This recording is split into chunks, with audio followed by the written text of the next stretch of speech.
Salut la compagnie, c'est Jules Melon et aujourd'hui dans la Ciné Critique, je vous souhaite un joyeux Noël. J'espère que vous avez passé de bons moments avec vos proches et que vous en passez encore, parce que Noël c'est pas que le 25 décembre. Et donc la tradition est conservée cette année, je vous parle d'un film de Noël en ce 25 décembre, même si un petit peu spécial quand même, sorti il y a 10 ans, 2015. Krampus, réalisé par Michael Dougherty, à qui l'on devait avant, en tant que scénariste, X-Men 2 et Superman Returns. Alors ici, il coécrit évidemment cette œuvre, et fera par la suite à la réalisation. Le seul film que j'avais vu de lui jusqu'ici, Godzilla, Kings of Monsters, que j'avais bien aimé d'ailleurs en salle. Paradoxalement, je sais que peu de gens l'avaient apprécié finalement, mais je ne l'ai jamais revu, donc voilà, si jamais je me repenche dessus, ça risque d'être un peu en dessous de, on va dire, l'appréciation originelle. Mais restons donc basés sur ce film, certes de fête, mais aussi horrifique, un peu flippant, une petite variation cette année donc, avec au casting, dans le rôle principal, un jeune acteur qui n'a pas fait grand chose de plus intéressant ou de plus marquant en termes de célébrité depuis, MJ Anthony, qui devait avoir 11-12 ans à l'époque du tournage. Ses parents sont interprétés par Adam Scott et Toni Collette. C'est aussi les présences de David Kushner, Alison Tolman ou encore Conchita Ferrell. Je ne sais pas si elle est de la famille de Will Ferrell, pourquoi pas. Tandis que la grande sœur est jouée par Stephania Levy Owen. Voilà, peut-être des noms qui vous disent pas grand-chose. Pour donc, certes, une ambiance familiale, là, festive, ou pas, c'est un peu compliqué. Le jeune Max, donc à l'âge plus 10 ans en tout cas, j'ai pas vraiment de souvenir parce qu'il est mentionné son âge précis dans le film, croit encore au Père Noël. Enfin, il essaye en tout cas.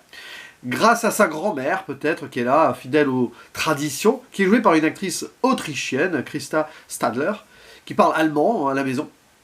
Et il va faire, comme chaque année, sa lettre au Père Noël.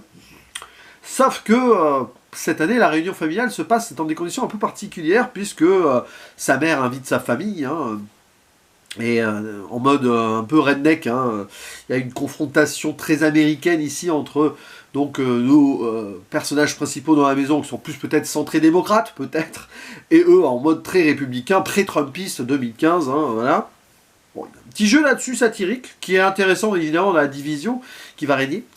Et à table, les cousines de Max vont s'emparer de la lettre et la lire. Alors ça va créer un bazar, parce que évidemment il croit encore au Père Noël à son âge, donc il en est un peu la risée de ses cousines, mais en plus ça révèle des choses. Ce qu'il aimerait pour Noël, moins de dysfonctionnement. Et face à cette vérité, Max prend cher, décide de s'enfermer dans sa chambre et donc de ne pas fêter Noël cette année. Il déchire sa lettre, il l'envoie au vent, vive le vent, à travers la fenêtre. Et c'est là qu'il va réveiller le Krampus. Parce que le titre du film, c'est ça, Krampus, c'est un petit peu cette créature, on va dire, de la mythologie plus ou moins germanique européenne.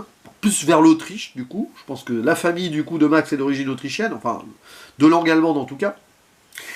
Et le Krampus va débarquer, parce que Max ne croit plus au Père Noël, donc il ouvre les portes au cauchemar.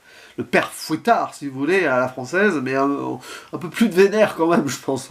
Il va pas ramener que le fouet ici. Et ainsi, Krampus débarquant, va plonger cette maison, le quartier, l'ensemble, dans une sorte de no man's land, avec blizzard absolu, impossible de sortir de là, plus de réseau, c'est comme si on rentrait dans un monde de cauchemar, et pour cause, où ils vont être en huis clos, en mode The Mist. Vous connaissez ce film? Enfin, à la base c'est un écrit de Stephen King, mais ce film de Frank Darabont qui est assez particulier, à certains moments on y est, on est moins dans l'ambiance Lovecraftienne ici, mais il va y avoir quand même des créatures. Et c'est intéressant parce que le film joue sur l'esprit de Noël d'emblée, en mode un petit peu John Hughes, si vous voulez, en mode Home Alone. Voilà, on va rester dans ce style-là. Maman, j'ai raté l'avion, famille un peu compliquée et tout. Mais très vite, on va basculer vers une sorte d'horreur soft. Je parle de The Mist, mais on est plus en mode Sam Raimi, Joe Dante. Alors, il y a ça aussi.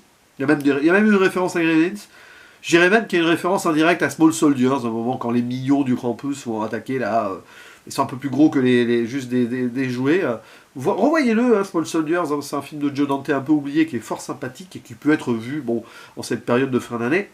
Gremlins, j'en parle même pas, parce que je l'ai déjà évoqué l'année dernière sur la chaîne pour le Noël de l'année dernière. Bref, Max et sa famille vont être face à un immense danger, parce que le Krampus, et puis ça va faire flipper un petit peu, en mode un peu Five Nights at Freddy's avant l'heure, hein, parce que alors, ce film que j'ai subi l'année dernière, j'ai pas vu sa suite en salle, évidemment que non, mais il y a des petits moments où on pourrait imaginer que ça avait pu inspirer, à moins que le jeu existait déjà à l'époque, je ne sais pas, j'en sais rien. Et on est donc dans une œuvre qui joue, hein, évidemment, sur les codes de Noël pour mieux les déstructurer. Il y a quelque chose de passionnant dans le film, quand même, thématiquement parlant. Et ça s'ouvre ainsi aussi. C'est l'aspect conflictuel des divisions, notamment américaines en soi, par rapport à la consommation, capitalisme et aussi diverses visées politico de vie sociale, hein, au sens large. Hein. Ça s'ouvre sur ce moment, hop, tous au centre commercial, c'est la course aux jouets, hein, si vous avez vu ce film avec Schwarzenegger, que j'aime bien, hein, personnellement, que j'avais déjà évoqué sur la chaîne, peut-être à une époque de Noël. Tout le monde va essayer de se balancer comme ça, hein, sur les cadeaux, en mode ralenti, il s'écharpe, c'est la baston, on voit déjà qu'il y a un gros dysfonctionnement ici sociétal, et que c'est du chacun pour soi. Donc l'esprit de Noël, il s'est envolé. Il s'est envolé hein, dès que c'est devenu une fête commerciale, peut-être, même si en surface, souvent en famille, vous voyez, c'est ce qu'ils essayent de recréer là, mais c'est compliqué là, vu la situation. Il faut se rappeler que le Père Noël, s'il est devenu rouge et blanc, c'est grâce aux Américains, enfin grâce. Hein, c'est Coca-Cola, quoi. Bon. Peut-être que Krampus, il vient de venger aussi de ça, de l'américanisation de ces fêtes, j'en sais rien. Même si c'est pas trop indiqué ainsi. Donc il y a cette idée-là très intéressante au début, la famille qui va pas, et donc voilà, le beau-frère du mari, si vous voulez, qui débarque en mode, nous sommes tous en mode redneck avec nos armes à feu, etc. dans notre camping-car, mais classe sociale en dessous. C'est vrai que le film, il essaye. Le film n'est pas du tout anti-redneck, dans le sens où il va tirer sur des clichés.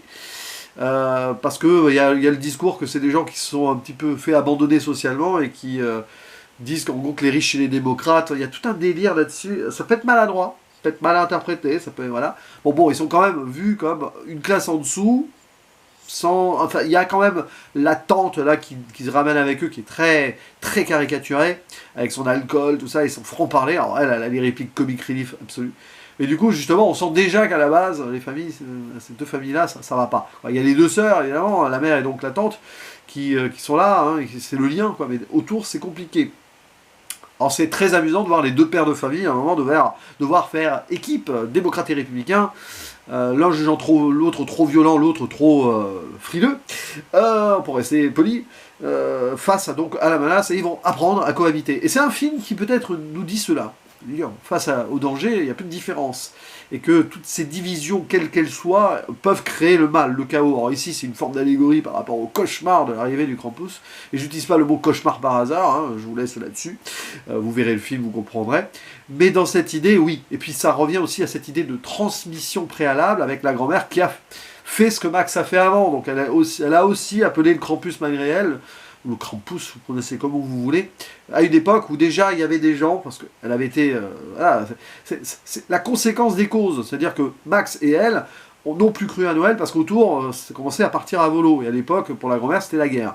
Donc il y avait déjà les divisions. Là, une division plus commerciale, on va dire, plus sociétale, mais pas dans la guerre. Et ben la grand-mère, elle, c'était beaucoup plus violent. Et superbe scène de flashback, d'ailleurs, gérée en stop motion, et je crois que c'est la Weta... la compagnie de Peter Jackson qui s'est chargée des effets, y compris des autres effets du film, il me semble. Et c'est passionnant, parce que c'est bien géré, un petit peu animatronico-numérique par moment, sur le visuel. Donc ça passe. J'ai bien aimé la scène flashback, la scène aussi avec le bonhomme de pain d'épices et tout, qui fait un peu Gremlins d'ailleurs.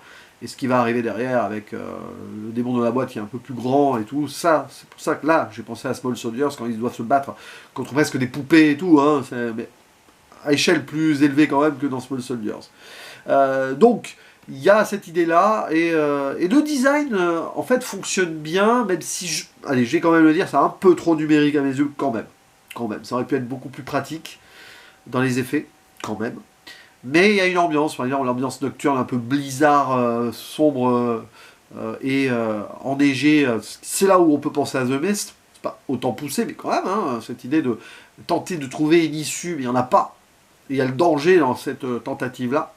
Donc ensuite, le contraste qu'on peut avoir dans la maison, censé être esprit plus posé, plus cosy, mais aussi avec les décalages qu'on peut avoir donc de la famille, de la tante et tout. Même le chien, quoi. Ah oui, quand même le chien. Et les armes à feu, alors, comment régler la situation en protégeant ses enfants en attendant qu'eux, ou en allant au front avec l'arme à feu à la main. T'as quand même l'oncle, donc très trumpiste, préalable, enfin très républicain, qui veut y aller en mode débarquement en Normandie. Hein. Il balance cette réplique à un moment, en mode Die Hard aussi, je crois qu'il y a une référence. Donc oui, c'est vrai qu'on pousse sur les clichés, on les tourne en dérision jusqu'au moment où on va essayer quand même de créer une cohésion. C'est pour ça que le film n'est pas que dans la satire. Et c'est vrai qu'à certains moments, dans l'horreur presque satirique, on se rapprocherait des tentatives dans le temps de Sam Raimi, Evil Dead, mais avec quand même une approche moins foutraque. Hein. Et après, il y a les créatures. Et le Krampus, on le voit pas tant que ça, c'est intéressant. Il va plus déléguer à ces mignons qui feront plus le taf niveau horrifico-comique, si vous voulez, décalage. Mais c'est vrai que le Krampus, on le garde un peu en boss final et il y a une résolution intéressante sur le film.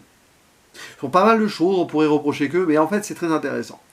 Voilà. Donc, sur ce point-là, je pense que le film se vaut bien. Il a eu une bonne réputation. Il a une bonne réputation. Et 10 ans après, je sais pas si il est encore très reconnu, mais j'ai passé un bon moment devant, sans forcément être ultra impliqué. Mais c'est un bon film de Noël, en vrai, qui peut faire plaisir, par exemple, aux fanatiques de genre, entre guillemets, horrifique, qui n'aiment pas trop d'habitude, ces ambiances un peu mélo, tout ça.